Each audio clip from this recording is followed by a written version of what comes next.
बिस्मिल्लाहिर्रहमानिर्रहीम। अस्सलाम वालेकुम डियर स्टूडेंट्स। मैं उम्मीद करता हूँ कि अल्लाह ताला के फजल और उसके करम से आप सब बहुत अच्छे होंगे। आज का मेरा topic one of the most famous novel है अर्नेस्ट हेमिंगवे का the old man and the sea. इस वीडियो में आप लोगों के साथ मैं क्या कुछ शेयर करूँगा ये आपको मैं बताता चलूँ। एक तो आपका वक्त सेव करने के लिए इसकी समरी मैं इसी वीडियो में आपके साथ शेयर कर दूंगा। आप इस समरी को पढ़ के इस पूरे नावल पे आप ग्रिप हासिल कर लेंगे, इसकी कहानी जान लेंगे, इसका खुलासा आपको पता चल जाएगा और इससे जुड़े जितने भी क्वेश्चन हैं वो सारे क्वेश्चन मैं 100% गारंटी के साथ, एक तो हर टॉपिक पे अलग से आंसर है और उसके साथ कोटेशंस आपको दिखाऊंगा, साथ साथ कुछ आपको टिप्स दूंगा कि आपने एग्ज़ाम में अच्छे मार्क्स कैसे लेने हैं। और फिर उसके अलावा बाकी हर टॉपिक पे अगर कोई बच्चा अलग से क्वेश्चन तैयार नहीं कर सकता तो उसके लिए सिर्फ मैं 3 मल्टी आंसर दिखाऊंगा। बहुत कुछ आप इस वीडियो में सीखेंगे। तो चल के सबसे पहले इसकी जो समरी है उसकी तरफ देखते हैं और फिर उसके बाद जो स्टेप बाय स्टेप मैं आप लोगों को बकिया क्वेश्चन दिखाऊंगा। इसका तारफ़ ज़्यादा से ज़्यादा आपके 2 मिनट लगेंगे। आप इसका तारफ़, इसकी जो कहानी है इसे पढ़ सकते हैं। मैं इसे स्क्रॉल डाउन करता जाता हूँ। आप इसकी जो समरी है, इसकी जो कहानी है यहाँ से रीड आउट करें। काफ़ी कुछ आपको इससे हेल्प मिल जाएगी। इस पूरे नावल का आपको पता चल जाएगा। वो बच्चे जो बच्चे ऑलरेडी इस नावल के बारे में जानते हैं वो बेशक इस वीडियो को स्किप करके आगे के पोर्शन में जा सकते हैं, लेकिन हो सकता है आपको इसमें कुछ नई बात मिल जाए, कुछ नया आपको सीखने के लिए मिल जाए। तो आप इसे रीड आउट करें। रीड आउट अगर आपने अच्छा कर लिया तो इसके क्वेश्चन के आंसर अक्सर बच्चे जो सेल्फ राइटिंग कर सकते हैं, तो आइडिया मिलने के बाद वो किसी किस्म के भी क्वेश्चन को वो खुद से अटैम्प्ट कर सकते हैं। इसकी समरी को मैंने कोशिश की है कि हर एक पहलू को मैं मद्देनज़र रख के इसकी समरी लिखी है ताकि कोई ऐसा टॉपिक, कोई ऐसा जो बात है वो स्किप ना हो जाए। तारुफ के साथ फिर पूरा खुलासा है उसका, फिर उसमें नतीजा निकाला कि राइटर ने ये लिखने का मकसद क्या था, क्या उसने बताया, ये उसकी पूरी समरी थी। फिर उसके बाद स्टेप बाय स्टेप आप इसके क्वेश्चंस को देखें। ये क्वेश्चन नंबर इसका 1 है। What sorts of novel is the old man and the Sea, explain with examples from the text. आपने जो क्वेश्चन याद रखना है कि किस किस्म का ये नावल है ओल्ड मैन एंड द सी, और आपने जो आंसर करना है वो टेक्स्ट की एग्जांपल्स भी दे सकते हैं। याद रखना जब आप कोटेशन ऐड करते हैं तो एग्ज़ाम में मार्क्स आपको अच्छे मिलते हैं जब आप पेपर इसका अटैम्प्ट विद टेक्स्ट करते हैं। दूसरा क्वेश्चन है शो डैट द नावल जो है is a symbolic novel. Symbolic novel बहुत बार क्वेश्चन पेपर में रिपीट होने वाला ये 2 क्वेश्चन है। दोनों क्वेश्चन के आंसर आप देख सकते हैं। इसके अलावा आपने बात याद रखनी है कि अक्सर क्वेश्चन वो नहीं आता जो आपको दिखाया जाए। जिस तरह मैंने आपको 2 क्वेश्चन दिखाए हैं, what sort of the novel, और दूसरा क्वेश्चन आपको दिखाया सिंबॉलिक नावल वाला। अब हो सकता है इसके अंदर जो दोनों आपको टॉपिक दिखाएं ये क्वेश्चन ना आए, तो फिर आप देखें सिंबॉलिक नावल है, ट्रेजिक नावल है, साइकोलॉजिकल नावल है, हीरोइक नावल है। तो ये जो टॉपिक्स आपको इंट्रोडक्शन में मिल जाते हैं, ये टॉपिक्स का मतलब ये है कि ये सारे टॉपिक आपके इस आंसर में कवर हो सकते हैं। तो ज़रूरी नहीं होता, आप लकीर के फ़कीर ना बना करें कि जो बात आपकी बुक पे लिखी हुई है, जो बात आपके नोट्स पे लिखी हुई है, या जो बात आपको टीचर बता रहा है वो ही बात आपके पेपर में रिपीट होगी। यूनिवर्सिटी के स्टूडेंट हैं, आपको इतनी मैच्योरिटी तो होनी चाहिए कि अगर क्वेश्चन थोड़ा सा मोल्ड होके आ जाता है, थोड़ा चेंज होके आ जाता है, तो आप उसको खुद से गेस कर सकें कि हमने ये टॉपिक किस क्वेश्चन के आंसर में पढ़ा था। बाकी आप देखें इसमें जो कोटेशंस हैं, आपने 2 या 3 क्वेश्चन तैयार कर लिए तो वही कोटेशन आपकी बार बार रिपीट होती हैं। ये क्वेश्चन नंबर 1 जो आपको मैंने दिखाया है, इसकी जितनी भी कोट्स हैं आपने उन्हें लाजमी तैयार करना है। कोटेशंस आपको मदद करेंगी एग्ज़ाम में अच्छे मार्क्स दिलवाने में, अच्छे ग्रेड्स दिलवाने में। एक एक क्वेश्चन में आप देखें 4, 5, 6 कोटेशन इसमें शामिल की हैं। अगर आपको लगता है कि आप इन्हें अच्छा तैयार कर सकते हैं तो ये आपके मैक्सिमम मार्क्स स्कोर करने में आपकी मदद करेंगे। लेकिन अगर आपको लगता है कि आप इन क्वेश्चन की जो कोटेशंस हैं इन आंसर में आप इस कोटेशन से भूल जाएंगे, लिखते हुए आपको गलती कर जाएंगे, तो बेशक आप इसमें जो कोटेशंस है वो कम कर दें। लेकिन अगर आप गलती कर सकते हैं, नहीं याद कर सकते, तो इन्हें छोड़ भी सकते हैं। आगे क्वेश्चन नंबर 2 जो है ये, are you justified satisfied with the end of the novel. Novel का एंड जो है क्या आप उससे मुतमिन हैं? Justify the end of the novel, ये सेम क्वेश्चन है। What is the message of the novel, क्या आपको सबक मिला है इस पूरे? इज इट पैसिमिस्टिक और ऑप्टिमिस्टिक? पैसिमिस्टिक होता है कि वो शख्स जो हमेशा मायूसी की बातें करता है, जो हमेशा डार्क साइड को फॉलो करता है, जो हमेशा डिस्करेज करेगा लोगों को। जबकि ऑप्टिमिस्टिक होता है who looks at the brighter side of life, जो आपको हमेशा उम्मीद दिलाएगा। कोई बात नहीं, इस दफ़ा नहीं हो सका तो अगली दफ़ा कोशिश करना, अगली दफ़ा इंशाल्लाह ज़रूर हो जाएगा। ऐसा शख्स जो होता है वो ऑप्टिमिस्टिक होता है। जबकि जो हमेशा दूसरे का हौसला तोड़ता है वो पैसिमिस्टिक होता है। तो आपको ये नावल ऑप्टिमिस्टिक लगता है या पैसिमिस्टिक लगता है, ये आपने जस्टिफाई करना है। Right a note on the theme of the novel. तो तकरीबन 3-4 क्वेश्चन बनते हैं और इन क्वेश्चन का सिंगल आंसर है। सेम वही आपके साथ बातें हैं। कोटेशंस आपने लाजमी तैयार करनी है। इंट्रोडक्शन का खास ख्याल रखना है। आपको इसमें खुद से ऐड करने की कोई ज़रूरत नहीं है। जितनी लेंथ आपके लिए मैंने मैयर की भी, आप 10 नंबर का क्वेश्चन आता है तो आप इसके लिए जो लेंथ है वो काफ़ी है। बाकी इसके बाद जो क्वेश्चन नंबर 3 है, importance of Manolin in the novel, character sketch of Manolin. Manolin जो उसका शागिर्द था ओलमैंड का, उसके लिए ये क्वेश्चन किसी भी तर्ज का आता है तो आप इसको तैयार कर सकते हैं, इसको लिख सकते हैं। बाकी जो कोटेशंस हैं ये आपने एक साइड पे, एक पेपर पे आप उसे लिख लें, सारी तैयार कर लें। फिर जो क्वेश्चन के आंसर आप देखेंगे उन क्वेश्चन में जो आपने कोटेशन है वो याद रखने की। मैंने एक क्वेश्चन की किस क्वेश्चन में मैंने एक कोटेशन देखी थी, इनको आपने लाजमी तैयार करना है। और वो बच्चे दूर रहेंगे जो बच्चे कोटेशन को याद करने में मुश्किल पेश आती है, गलत लिखेंगे। गलत लिखने से आपके मार्क्स कट सकते हैं। क्वेश्चन नंबर 4 ये है, इंपॉर्टेंस ऑफ ड्रीम्स या ड्रीम्स ऑफ लाइन्स भी है।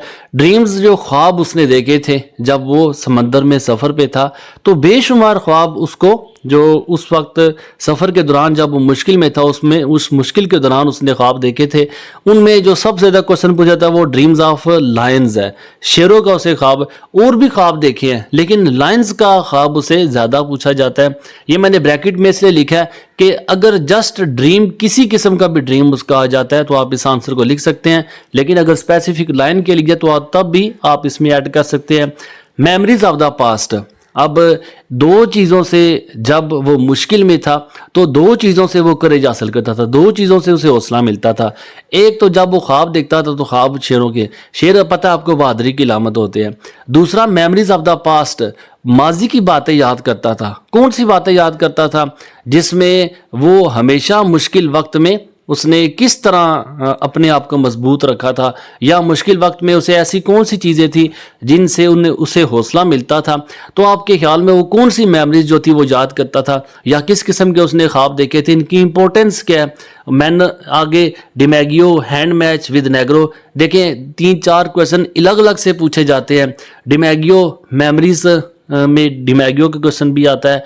हैंड मैच विद नेग्रो, एक हबशी के साथ उसका हैंड मैच हुआ था तो उस पे क्वेश्चन आए। तो मतलब जो टॉपिक आपको दिखाए हुए हैं इनमें किसी टॉपिक पे भी क्वेश्चन आता है तो आप इस आंसर को ऐड कर सकते हैं। बाकी आंसर आप इसे देख लें, इसे नोट कर लें, इसको अच्छे से प्रिपेयर कर लें। इंशाल्लाह जो क्वेश्चन आपको मैं दिखा रहा हूँ इनसे बाहर कोई क्वेश्चन आपके एग्जाम में रिपीट नहीं होगा। बाकी आपको पता है टॉपिक चेंज हो सकता है, लेकिन जो टॉपिक्स हैं वो सारे के सारे मैंने कवर किए हैं। वर्ड चेंज कर सकते हैं लेकिन इनसे बाहर कोई क्वेश्चन आपका रिपीट नहीं होगा।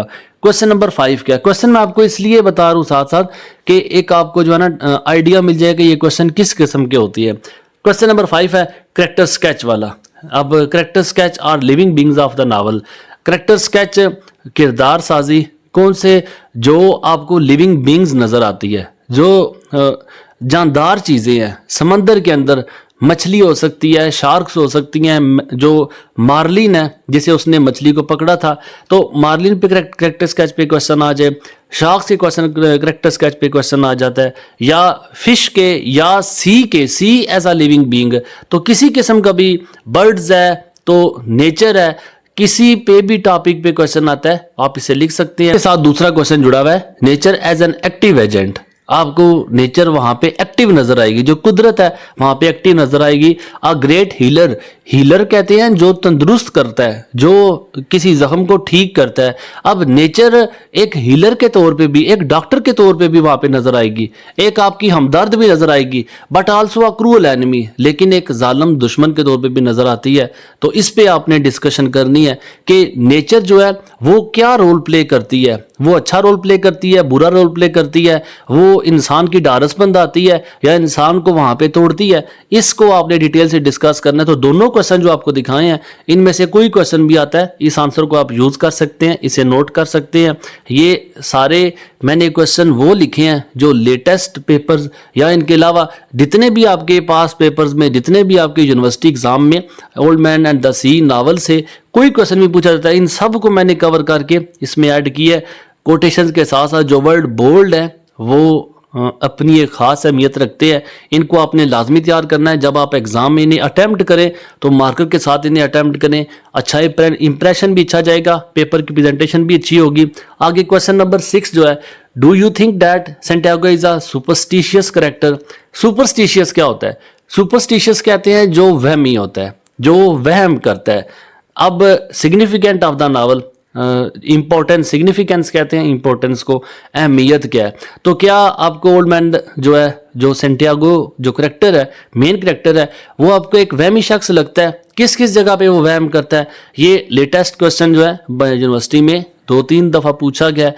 और इस टाइटल की, ओल्ड मैन एंड द सी जो नावल का टाइटल है, इसकी क्या इंपॉर्टेंस है? इन दोनों में कोई क्वेश्चन भी आता है, आप इसे यूज कर सकते हैं, इसकी कोटेशंस को ऐड कर सकते हैं। इसकी जो लेंथ है आपने एज इट इज सेम रखनी है। आप खुद से भी ऐड करना चाहे तो बेशक आप ऐड करें, लेकिन अगर आप ये कहते हैं, अक्सर बच्चे कहते हैं कि हम फलां बुक से उसके साथ थोड़ा मैच करना चाहते हैं, तो आप अगर बुक से मैच करना चाहते हैं तो बुक वाला तैयार करें। लेकिन चूंकि मैंने नोट्स को प्रिपेयर किया, मैंने लिखा है, तो मैंने इसके प्रॉपर इंट्रोडक्शन, मिडल और एंडिंग के साथ लिखा है। जब आप दूसरी चीज़ें मिक्स करते हैं तो फिर उसमें जो रवानी होती है वो टूट जाती है। तो या तो आप पूरी बुक से तैयार करें या फिर आप सिर्फ आप इसको तैयार करें। तो मैं उम्मीद करता हूं कि जितने क्वेश्चन आपको दिखाए हैं आप साथ साथ चल रहे होंगे। क्वेश्चन नंबर 7 है, do you think that Santiago possesses heroic dimension. Heroic dimension, क्या आपको सेंटियागो जो करेक्टर है वो एक हीरो के करेक्टर पे नजर आता है? क्या आप उसे हीरो कह सकते हैं? वो सारी क्वालिटी जो एक हीरो के अंदर होती है, क्या आपको ओल्ड मैन के अंदर वो सारी क्वालिटी नजर आती हैं? सेंटियागो एक ट्रेजिक करेक्टर है। ट्रेजिक वो करेक्टर होता है कि जो ट्रेजिक दुख को कहते हैं। क्या आपको एक दुख भरा हीरो नजर आता है? कितनी एफर्ट के बाद, इतनी कोशिश के बाद आखिर में वो खाली नजर आया, आखिर में आपको वो एक ढांचे के साथ नजर आता है, तो आप इसे ट्रेजिक हीरो कह सकते हैं। करेक्टर स्केच ऑफ सेंटियागो या जस्ट सेंटियागो पे करेक्टर स्केच। तो मतलब सेंटियागो के हवाले से कोई भी क्वेश्चन आता है आप इसको कवर कर सकते हैं। मैं आपको हर एक चीज को डिटेल के साथ इसलिए बता रहा हूं ताकि अगर कोई वर्डिंग चेंज हो भी जाती है, कोई टॉपिक चेंज हो भी जाता है, तो आपको इतना आइडिया जरूर हो कि हमने इस क्वेश्चन को किस आंसर के साथ मैच करना है। क्वेश्चन नंबर 1, 2, 3, 4, 5, 6 कौन सा सर ने किस जगह पे ये टॉपिक जो डिस्कस किया था। तो बराए मेहरबानी इनको आपने गौर से सुनने, इनको आपने गौर से प्रिपेयर करना है ताकि आप इतनी एफर्ट के बाद भी एग्जाम में जाके इसे गलत ना करें। तो आज का जो क्वेश्चन नंबर 8 है ओल्ड मैन द सी से, आप इन टॉपिक्स को नोट कर लें। 2, 4, 6 और 7 टॉपिक है। इन 7 टॉपिक्स में कोई भी क्वेश्चन रिपीट होता है। एपिक डायमेंशन, जो हीरोइक क्वालिटी आपको किस जगह पे नजर आती हैं, और वो जो बातें सारी एक हीरो में होती है, ये आपको ऊपर क्वेश्चन में भी डिस्कस कर चुका हूं। फाइट विद मार्लिन, मार्लिन वो मछली है जिसको उसने कैच किया था, उसके साथ उसकी फाइट, या शार्क्स जो मार्लिन पे अटैक करती हैं उस पे नोट आ जाए। A man is not made for defeat, एक शख्स जो है ये कभी भी डिफीट के लिए नहीं बना, शिकस्त के लिए नहीं बना। ये कोटेशन है हेमिंगवे की जो बाबर इस नावल में, जिसपे जो बेसिक थीम है उसका कि इंसान को कोई चीज शिकस्त नहीं दे सकती। इस टॉपिक पे भी, इस लाइन पे भी आपका क्वेश्चन पूछा जा सकता है। सिंबोलिज्म का ऊपर डिस्कस हो भी चुका है, आप उसको वहां से भी, लेकिन ये इसलिए टॉपिक है, इन सब टॉपिक्स में कोई टॉपिक भी रिपीट हो सकता है। Old man Santiago as a hero, ये एक मल्टी टॉपिक आंसर भी आप इसे कह सकते हैं। अलग से भी मैंने दिए हुए हैं, लेकिन अगर आप इन्हें इकट्ठा एक जगह पे करना चाहे तो ये क्वेश्चन भी तैयार कर सकते हैं। Justify the end of the novel, ये भी क्वेश्चन ऊपर हो चुका है। और मैसेज ऑफ द नावल, तो मतलब वो सारे क्वेश्चन आपको अलग अलग से मैंने दिए हैं, लेकिन ये क्वेश्चन आपका तकरीबन मुख्तलिफ टॉपिक्स को एक ही जगह पे कवर करेगा। तो उसके लिए आप इसे ऐड कर सकते हैं, इसे आप लिख सकते हैं, इसे आप नोट कर सकते हैं, स्क्रीनशॉट ले सकते हैं। बाकी मैंने अपना नंबर हर जगह पे दिया हुआ है, हर वीडियो में तकरीबन। इसके अलावा यूट्यूब की बायो से भी आपको मेरा नंबर मिल सकता है। इस नोट्स के एंड पे भी आपको मैं नंबर शेयर कर दूंगा अगर आपको इसकी PDF चाहिए, नहीं तो आप इसे नोट भी कर सकते हैं। ये आपके टोटल सारे क्वेश्चन है ओल्ड मैन एट द सी से। मैं उम्मीद करूंगा कि आप लोगों के लिए ये काफ़ी आसानी का बायस बनेगा। यहाँ तक तो 8 क्वेश्चन वो बच्चे हो गए जो अलग अलग टॉपिक को तैयार करना चाहते हैं। अब आगे वो स्टूडेंट्स आते हैं जो मेरी तरह के नालायक से बच्चे होते हैं, जो अलग से क्वेश्चन बोले इतने ज़्यादा क्वेश्चन, 8 क्वेश्चन हम तैयार नहीं कर सकते। तो उन बच्चों के लिए सिर्फ 3 क्वेश्चन है। इसमें कौन कौन से क्वेश्चन आप कवर कर सकते हैं, जो क्वेश्चन ऊपर लिखे हुए हैं आप इन क्वेश्चन को तैयार कर सकते हैं, इन क्वेश्चन को देख सकते हैं। 3 आंसर हैं, चाहे कोई भी क्वेश्चन आता है, और कौन कौन से क्वेश्चन पूछे जा सकते हैं ये हर आंसर के ऊपर लिखा हुआ है। बाकी इसमें देखें जो हेडिंग्स ऐड है, आपने इनमें हेडिंग्स नहीं देनी। हेडिंग्स आपको मैंने इसलिए दिखाई हैं, इसलिए साथ ऐड की हैं, आपको अंदाज़ा हो सके कि इनमें किसी हेडिंग पे भी क्वेश्चन आता है तो आपने उस हेडिंग को स्टार्ट पे रखना है। हेडिंग लिखनी नहीं है, बस उस हेडिंग को आपने स्टार्ट। अगर फर्ज किया ह्यूमन एंड नेचर रिलेशनशिप पे क्वेश्चन आ जाता है, या क्वेश्चन आ जाता है सैंटियागो एज अ कैरेक्टर, तो इस हेडिंग को आपने इस सारे क्वेश्चन के स्टार्ट पे लिख देना है, बाकी हेडिंग्स उससे नीचे जाएंगी। तो ये आपका क्वेश्चन नंबर 1 है, जो मल्टी टॉपिक है, जो मुख्तलिफ टॉपिक्स को आप कवर करेगा। कोटेशन इसमें भी ऐड की हुई हैं, और आप ये बिल्कुल ना सोचें कि इसमें हमें मार्क्स कम मिलेंगे, बिल्कुल सेम मार्क्स मिलेंगे। बस आपके याद करने पे, लिखने पे है कि आप कितना अच्छा लिखते हैं और कितना ज़बरदस्त से याद करते हैं। क्वेश्चन नंबर 2 जो मल्टी टॉपिक है, ओल्ड मैन एज आ हीरो, शार्क्स, मार्लिन, टाइटल, तो इस पे कोई क्वेश्चन किस्म का भी टॉपिक आ जाता है, हीरो ओल्ड मैन पे आ जाता है, शार्क्स पे आ जाता है, मार्लिन पे आ जाता है, या जो नावल का टाइटल है उस पे क्वेश्चन आता है, तो आप ये सारे क्वेश्चन लिखे हुए हैं कि जो क्वेश्चन, ये सारे क्वेश्चन, इनमें से कोई भी क्वेश्चन अगर रिपीट होता है आप इनको रीड कर ले, इनको अपनी कॉपी पे लिख सकते हैं, इनको नोट कर सकते हैं। इन सब में से कोई टॉपिक भी क्वेश्चन अगर रिपीट होता है आप इस आंसर को लिख सकते हैं, जो आंसर मैं आपको दिखा रहा हूँ। तो कोशिश कर रहा हूँ कि इसे आराम से स्क्रॉल डाउन करूँ, लेकिन वीडियो की लेंथ का भी खास ख्याल रखना पड़ता है कि अक्सर बच्चे बोर हो जाते हैं अगर वीडियो थोड़ी सी लेंथी हो। लेकिन आप लोगों के लिए सारी एफर्ट की है, तो आप इसे यहाँ से नोट कर लें। कोटेशंस को ख़ास तौर पे ध्यान से लिखें, इनको ध्यान से नोट करें, इनको आपने लाजमी याद रखना है। कोटेशंस को याद करना है तो आपको मार्क्स अच्छे मिलेंगे, नहीं याद करना तो आप मार्क्स आपको नहीं मिलेंगे। क्वेश्चन नंबर 3 और आज का लास्ट क्वेश्चन है, मल्टी टॉपिक क्वेश्चन है, ओल्ड मैन या मैनोलिन। अब इसमें कौन कौन से क्वेश्चन कवर हो सकते हैं, आप इन क्वेश्चन को नोट कर ले। अगर आपकी एक सबसे इंपॉर्टेंट बात यह है कि अगर आप लगता है कि हमारी जो वीडियो की रेजोल्यूशन है आपको ब्लर नज़र आ रहा है या आपको ठीक नज़र नहीं आ रहा, तो इसमें आपकी जो क्वालिटी होती है इंटरनेट की वो स्लो होती है। आप अपने इंटरनेट को जो है थोड़ा तेज़ रखें, या फिर जब आप वीडियो चलाएं तो YouTube की सेटिंग से आप उसे 720, क्योंकि मैं जो भी वीडियो अपलोड करता हूँ वो 720 या 1080 की अपलोड करता हूँ, तो मेरी तरफ से उसकी जो रेजोल्यूशन है वो ठीक होती है। आप 720 की रेजोल्यूशन पे वीडियो को चला सकते हैं, वीडियो रुक के चलेगी, क्योंकि आपका अगर इंटरनेट स्लो है तो ऑटोमेटिकली यूट्यूब उसे अच्छी रेजोल्यूशन में दिखाता है। लेकिन अगर इंटरनेट आपका जो है वो स्लो होता है तो फिर उसकी रेजोल्यूशन वो टूट जाती है, वीडियो आपको ब्लर नज़र आएगी। ये सारे आपके क्वेश्चन, ये सारे आपके जो एक एफर्ट मेरी तरफ से, मैं उम्मीद करूँगा कि आप लोगों के लिए जो भी काम किया ये फ़ायदेमंद रहेगा। व्हाट्सएप का नंबर मैं दे रहा हूँ, आप इसके PDF के लिए मुझसे कांटेक्ट कर सकते हैं। उम्मीद है कि आप लोगों की एग्ज़ाम की प्रिपरेशन में ये नावल में जितने भी क्वेश्चन दिखाए हैं ये आपकी काफ़ी हेल्प करेंगे। दुआ में याद रखिएगा। जज़ाकल्लाह, अल्लाह हाफिज़, अस्सलाम वालेकुम।